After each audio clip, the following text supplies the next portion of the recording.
Good morning. Sorsogon. Papunta na kami ngayon sa Matnog Port Sorsogon.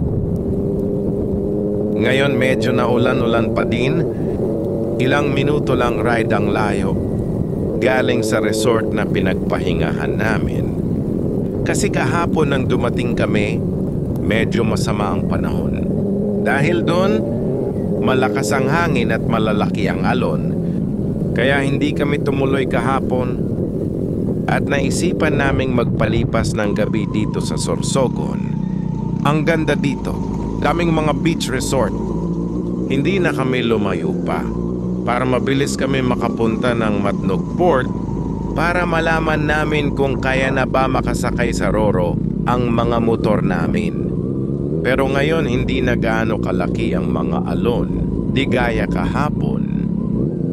Mapapaisip ka talaga kung makakaya bang makasakay sa Roro. Yung binili naming ticket kahapon, ni-refund din namin kahapon. Kasi talagang parang hindi na kami makakasakay dahil masama ang panahon kahapon. Buti nakisama ang panahon ngayon, tuloy ang ride. Kaya bumili na lang ulit kami ng ticket ulit. Yun nga lang pag nag-refund ka ng ticket may bawas na 10% ata yun. O 20% ba? Pero ayos lang din naman yun. Yung safety namin at safety ng mga motor namin. Ang iniisip din namin, mahirap na ba kapag sampa ng motor sa Roro bigla kang matumba at malaglag sa dagat. 80 meow meow. Parang nasa 1,200 ata yung binayad. Co-refund 900 plus DN ata yun. Nawala na sa isip ko kasi nagka-aberya motor ko dyan sa Sorsogon.